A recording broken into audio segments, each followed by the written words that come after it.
Hello everyone, welcome to my YouTube channel. So today the topic for discussion is rhinitis. So basically rhinitis को हम लोग कोराइज़ा भी बोलते हैं. जो rhinitis है ये दो वर्ड से मिलके बना हुआ है.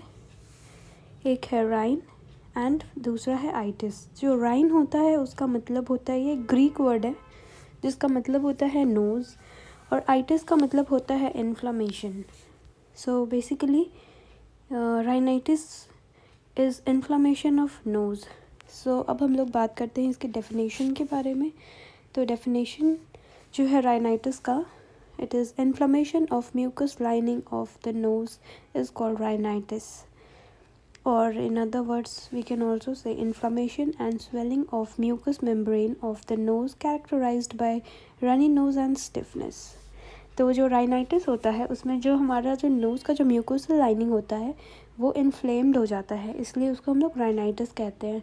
और बेसिकली होता क्या है राइनाइटिस में, ये ज़्यादातर कैरेक्टराइज बाय होता है रनी नोज़. वो जो हम लोग कहते हैं ना सर्दी हो जाना, कॉमन कोल्ड, हम लोग राइनाइटिस को कॉमन कोल्ड भी कह सकते हैं. तो फिर बात करते हैं इटियोलॉजी की. तो देयर आर वेरियस इटियोलॉजीज़ क्यों होता है ये, क्यों होता है. तो देखते हैं क्या रीज़न्स हैं. जैसे कि कोल्ड वेदर, अगर आप अक्सर देखते हो कि सर्दी का मौसम हो या फिर मौसम चेंज हो रहा हो तो आप अक्सर देखते हो कि आपको सर्दियाँ हो जाती हैं. फिर एलर्जी पॉलन से भी हो सकता है, पॉलन ग्रेन्स जो फूल में होता है. डस्ट की वजह से भी एलर्जी हो सकता है. फिर बैक्टीरिया की वजह से हो सकता है, बैक्टीरिया जैसे कि स्ट्रेप्टोकोकस निमोनियाई, हेमोफिलस इन्फ्लुएंजा. फिर वायरस, किस वायरस की वजह से हो सकता है, rhino virus, influenza virus, corona virus, ये सारे वायरसेस हैं जिसकी वजह से राइनाइटिस होता है. फिर है डीएनएस का मतलब होता है डेविएटेड नेज़ल सेप्टम. ये एक ऐसा कंडीशन है जिसमें कि जो हमारा जो नेज़ल सेप्टम होता है वो डेविएटेड होता है, जिसकी वजह से ये होने के चांसेस हैं. एंड देन फिर होता है हमारा एडवर्स फूड रिएक्शन. किसी फूड के एलर्जी की वजह से, या वैसा हम लोग कह सकते हैं कि हम लोग कोई ठंडा जैसे आइसक्रीम खा लिया तो सर्दियाँ हो गई, तो ये हो सकता है एडवर्स फूड रिएक्शन की वजह से भी हो सकता है. डैंडर्स कैट्स और डॉग्स के, बेसिकली वो जो हेयर होते हैं कैट्स और डॉग के स्किन पे, उसके वजह से उसको हम लोग डैंडर्स बोलते हैं, उसकी वजह से भी राइनाइटिस होने के चांसेस हैं. फिर लो इम्यूनिटी, अगर किसी पर्सन का इम्यून सिस्टम बहुत लो है या फिर वो इम्यूनो सप्रेसेंट भी ले रहे हैं तो उन लोगों में भी बहुत ज़्यादा चांसेस होता है कि उन लोगों को राइनाइटिस हो जाए.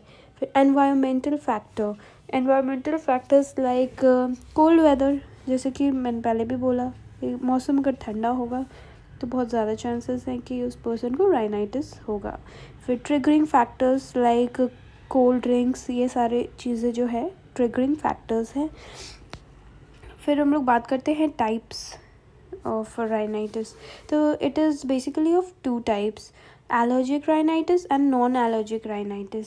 जो एलर्जिक राइनाइटिस है वो सीजनली होता है, जो भी जैसे कि अक्सर हम लोग देखते हैं मौसम चेंज हो रहा है या ठंड आने वाली है तो हम लोगों को सर्दियाँ हो जाती है, तो दैट इज़ एलर्जिक राइनाइटिस. और ये मेनली एलर्जन ट्रिगर की वजह से होता है. तो एलर्जन ट्रिगर मैंने जैसे बोला कि कोल्ड वेदर है तो ये इसकी वजह से हो जाता है. फिर बात करते हैं नॉन एलर्जिक राइनाइटिस. तो नॉन एलर्जिक राइनाइटिस जो है वो हमारे जब नोज़ हमारा बहुत इरिटेटेड हो जाता है उसकी वजह से होता है. और ये मेनली क्या होता है, ये ट्रिगरिंग फैक्टर की वजह से नहीं है, किसी ऑब्स्ट्रक्शन की वजह से होता है. तो that's what is non allergic rhinitis. So now next will talk about pathophysiology, कि क्यों हो रहा है ये, कि कैसे हो रहा है, व्हाट इज़ द पैथोफिजियोलॉजी. तो सबसे पहले तो पैथोफिजियोलॉजी का है ड्यू टू इटियोलॉजिकल फैक्टर. जैसे कि हमने बहुत सारे इटियोलॉजिकल फैक्टर्स पढ़े पहले, जैसे DNS, environment, डैंडर्स etcetera.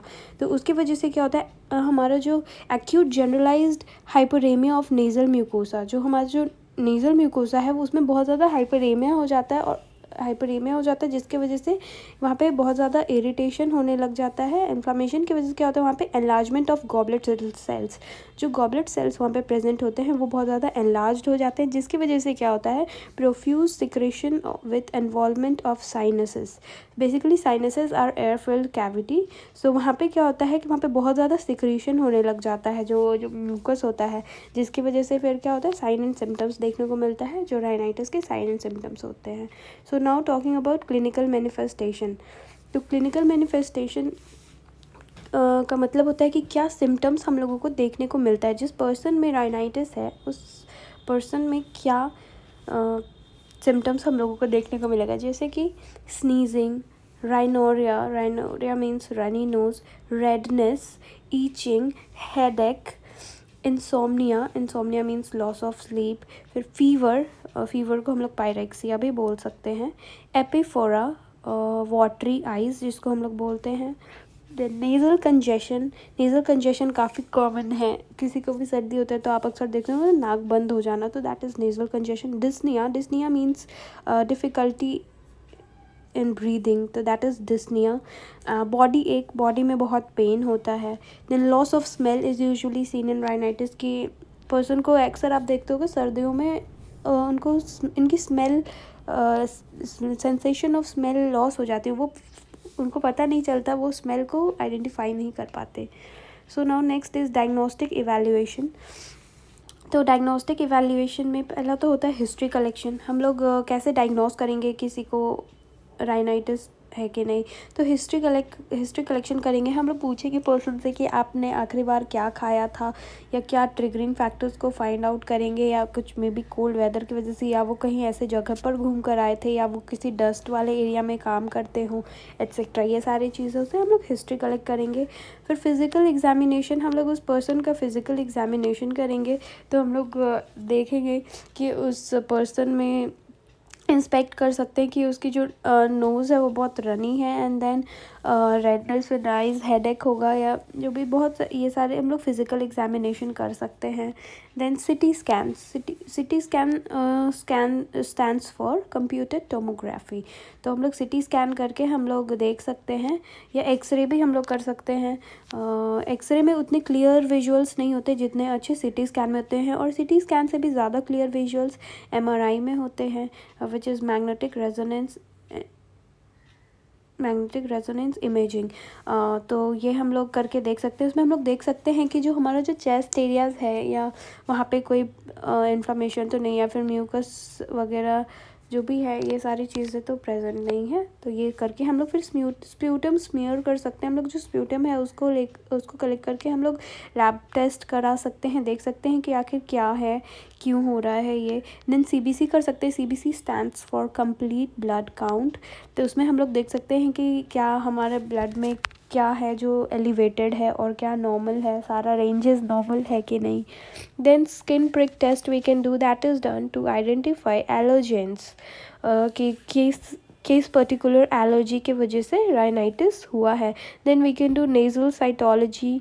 Nasal cytology में व्हाट वी डू कि हम लोग जो नोज़ है, नेज़ल पार्ट है, उसका हम लोग सेल्स को लेकर फिर हम लोग उसको कल्चर करते हैं, एंड देन वी सी कि what is the reason behind the cause of rhinitis. And then nasolaryngoscopy हम लोग कर सकते हैं, मीन्स हम लोग नेज़ल के थ्रू हम लोग विजुअलाइजेशन कर सकते हैं।